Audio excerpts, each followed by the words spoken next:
Caitlin Clark isn't just changing the game, she's redefining it.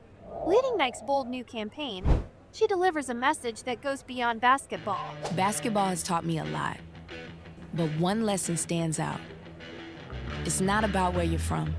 Michelle Obama just got dragged into the most explosive basketball controversy of the year, and it all started with one brutally honest statement from Caitlin Clark that sent shockwaves through the entire WNBA.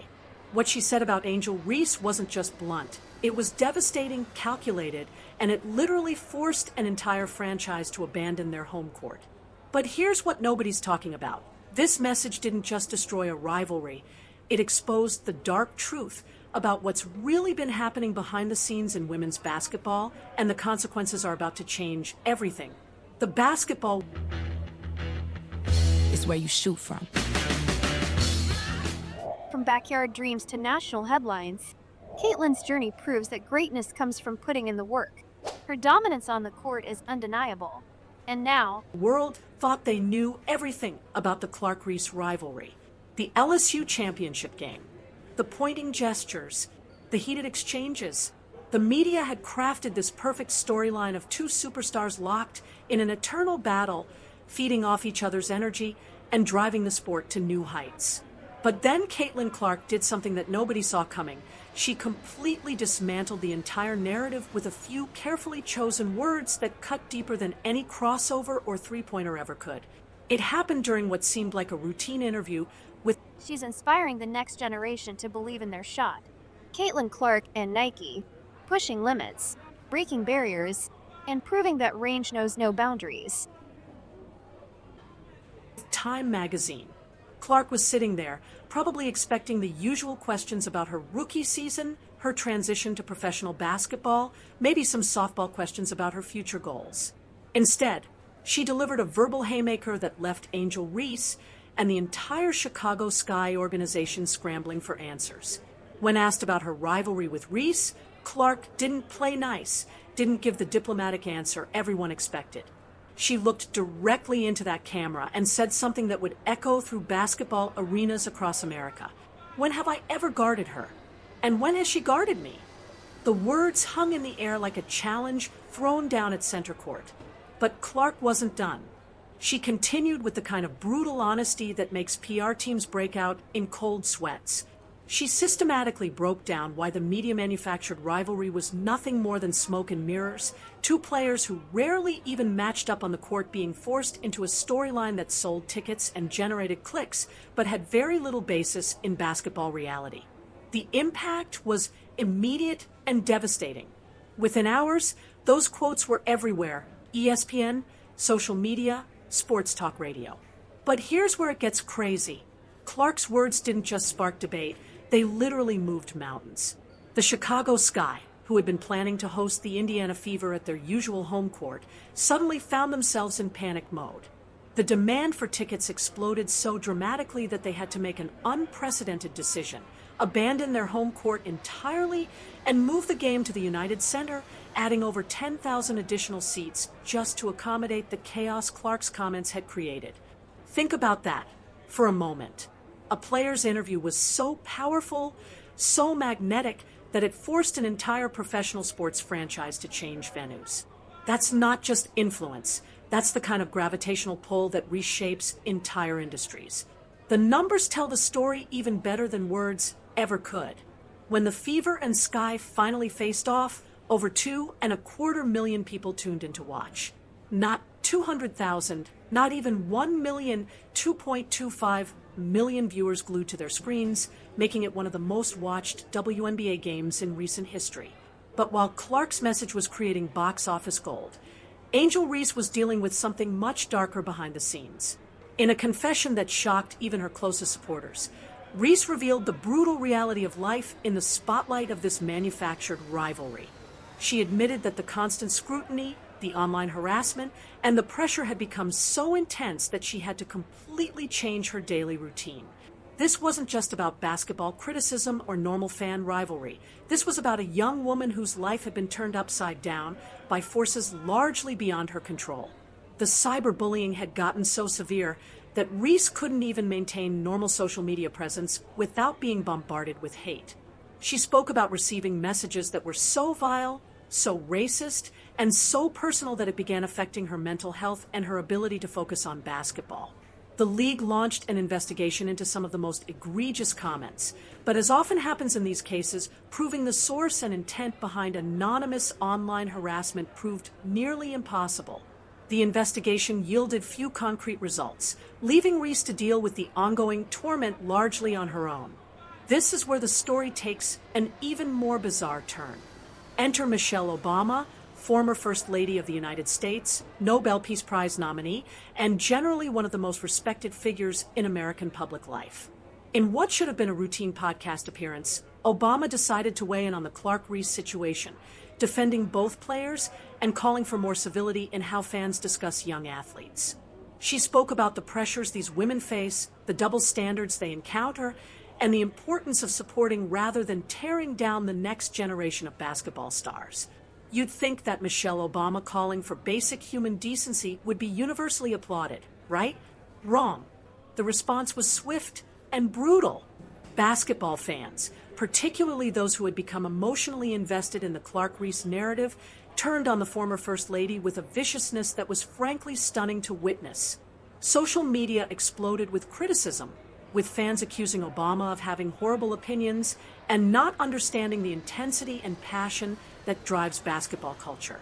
The woman who had spent 8 years in the White House navigating the most complex political waters imaginable was getting schooled by basketball fans about conflict resolution. The controversy reached a boiling point when the 2025 season opened, and the fever faced the sky in what everyone knew would be the most watched game of the young season. What happened on that court wasn't just basketball. It was theater, drama, and controversy all rolled into one explosive package. The Fever didn't just beat the Sky. They demolished them, winning 93-58 in a performance that was equal parts basketball clinic and public humiliation. But the real fireworks came when Clark, in what appeared to be a moment of frustration or perhaps calculated aggression, committed a flagrant foul on Reese that sent shockwaves through the arena and across social media. The hit was hard enough to draw immediate attention from officials, fans, and analysts who began dissecting every frame of video to determine intent. Was this a basketball play that got out of hand, or was Clark sending a message that went beyond the scoreboard? The league launched an immediate investigation, bringing in officials, reviewing multiple camera angles, interviewing players and coaches. For weeks, the basketball world held its breath waiting for the results. When they finally came, the findings were almost anticlimactic. Nothing. No evidence of intent, no pattern of behavior, no supplementary discipline. Just basketball, played at the highest level with the kind of intensity that sometimes results in hard fouls. But here's where the story gets really interesting, because while all this drama was playing out in public, something completely different was happening behind the scenes. In quiet moments away from cameras and microphones, Angel Reese was saying something that completely contradicted the rivalry narrative everyone had bought into. She started talking about how much she respected Clark's game, how she hoped they could potentially be teammates someday, maybe in the WNBA All-Star Game or even on Team USA. She spoke about learning from Clark's work ethic, her basketball IQ, her ability to elevate everyone around her. This created a fascinating contradiction that nobody in the media wanted to address directly. How do you maintain a rivalry narrative when one of the supposed rivals keeps talking about mutual respect and potential collaboration? How do you sell conflict when the participants keep demonstrating genuine admiration for each other's abilities? The answer, it seems, is that you just ignore the contradictions and keep feeding the machine that generates clicks, views, and revenue. Industry insiders began whispering about what was really happening. Some suggested that the rivalry had been artificially manufactured from the beginning, two talented players pushed into confrontational roles that neither of them particularly wanted to play. Others pointed to the massive financial incentives involved. The WNBA had never seen this kind of mainstream attention, and everyone from league officials to broadcast partners had significant motivation to keep the story going regardless of its authenticity. The numbers don't lie about Clark's impact on the league. Attendance records that had stood for years were being shattered on a regular basis. Television ratings were reaching levels that executives had only dreamed about. Merchandise sales were through the roof. Corporate sponsors who had never shown interest in women's basketball were suddenly lining up with multi-million-dollar deals. Clark hadn't just elevated her own profile. She had single-handedly dragged the entire WNBA into a new era of mainstream relevance. But this success came with a cost that nobody had fully anticipated. The pressure on Clark to maintain this level of performance, both on the court and as a media personality, was immense.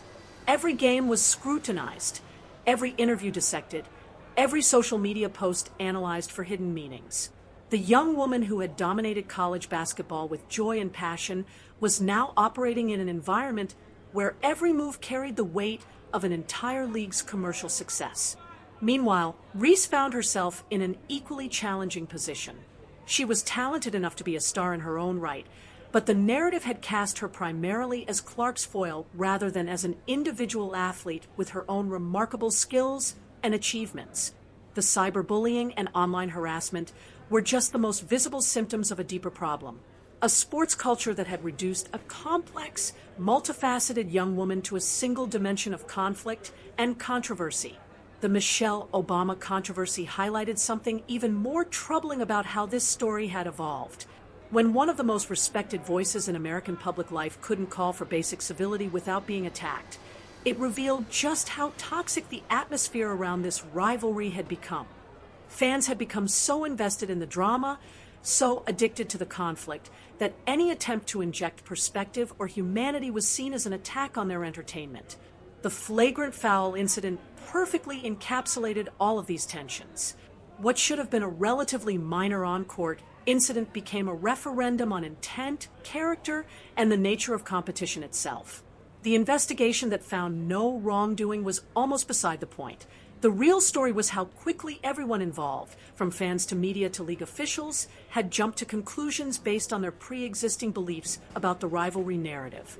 As the dust began to settle on these various controversies, a clearer picture started to emerge of what Clark's original Time interview had really accomplished. By refusing to play along with the manufactured rivalry, by pointing out the obvious fact that she and Reese rarely even guarded each other on the court, Clark had done something profound. She had forced everyone involved to confront the difference between reality and entertainment, between authentic competition and manufactured drama. The genius of Clark's approach wasn't just in what she said, but in how she said it. She didn't attack Reese personally, didn't question her abilities or character. Instead, she attacked the narrative itself, the lazy storytelling that had reduced two complex athletes to simple archetypes.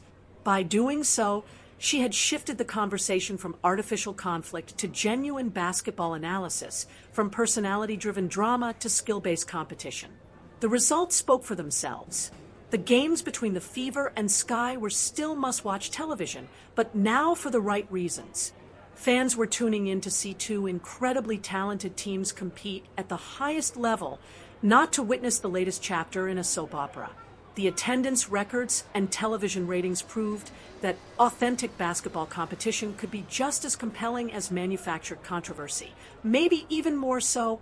Looking back at the entire sequence of events, from Clark's interview to Obama's intervention to the flagrant foul investigation, a pattern emerges that says something important about the current state of sports media and fan culture. We've become so accustomed to artificially heightened drama that we've forgotten how compelling genuine competition can be. We've become so addicted to conflict that we attack anyone who suggests that maybe, just maybe, we should focus on the basketball rather than the personalities. Clark's message worked because it was fundamentally honest. In an environment saturated with carefully crafted PR speak and manufactured controversy, her willingness to simply tell the truth cut through all the noise. She wasn't trying to be diplomatic or politically correct. She was being real in a way that reminded everyone why they fell in love with basketball in the first place.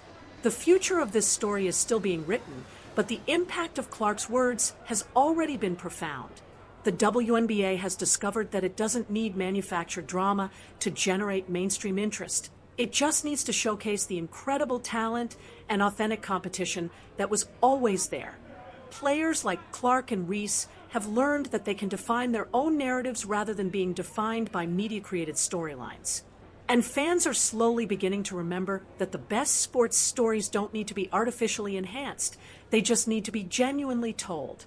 This is why Clark's blunt message was so much more than just a pushback against lazy sports journalism. It was a declaration that women's basketball is compelling enough, skilled enough, and entertaining enough to stand on its own merits. It was a rejection of the idea that female athletes need artificial controversy to generate interest. Most importantly, it was a reminder that sometimes the most powerful thing an athlete can do is simply tell the truth, even when that truth makes everyone else uncomfortable. The reverberations from those few sentences in Time magazine will be felt for years to come, not just in the WNBA, but across all of women's sports. Clark didn't just change a narrative, she changed the entire conversation about how we consume, discuss, and celebrate female athletic achievement. And that, more than any rivalry or controversy, is what makes this story truly huge.